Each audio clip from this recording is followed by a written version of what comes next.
สบายดีพี่น้องเอามาหาหน่อไม้ได้ไหมเด้อหาหน่อไม้ในปลาเลยเนาะเดี๋ยวสิพาไปหาหน่อไม้ไปจะได้แนวใดไปเบิ่งนุ่กันเลย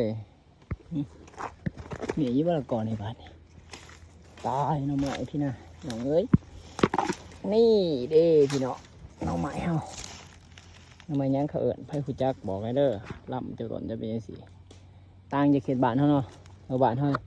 จะบ่มีแบบนี้โอ้1 2 3 4หมาหน่ะเด้วันนี้เขามาปลาปับก็เห็นปูบหลด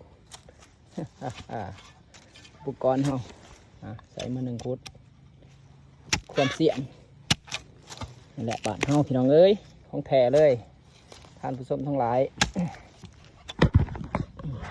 ถือโทรศัพท์สำเร็จฮักเป็นอยู่บนไหมเอาฮักเอาก็ได้โอ้ยเนาะบางคนก็เสียดายแต่บางคนก็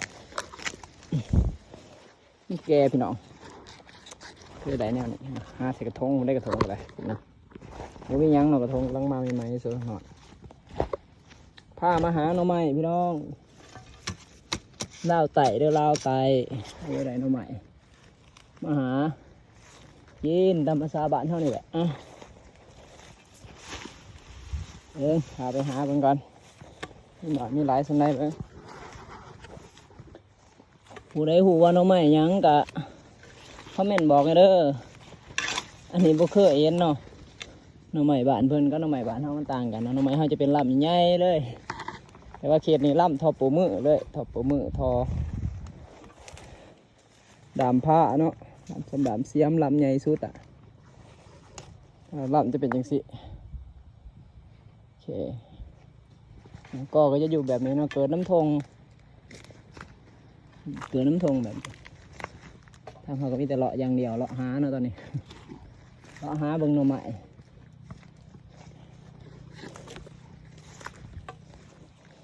นะ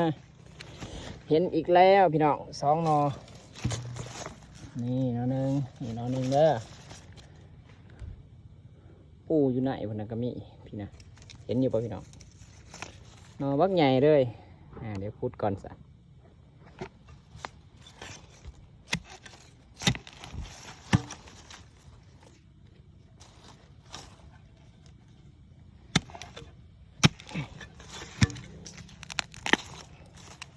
ได้แล้วโอ้มีจุดโฟกัสโฟกัสเอ้าเดี๋ยวเว้ยตั้งกล้องไว้อยู่ลุมไปแล้วบ่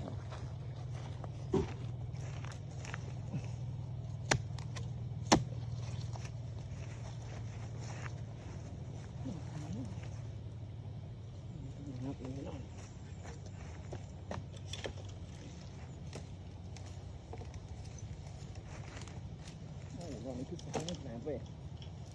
หยุดเพิ่มสุดเลยเนาะยังไงเต้นเนี่ยแล้วเดี๋ยวไปหาห้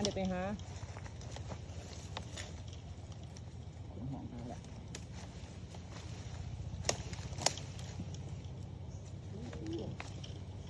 โอ้โห my god มันบักไง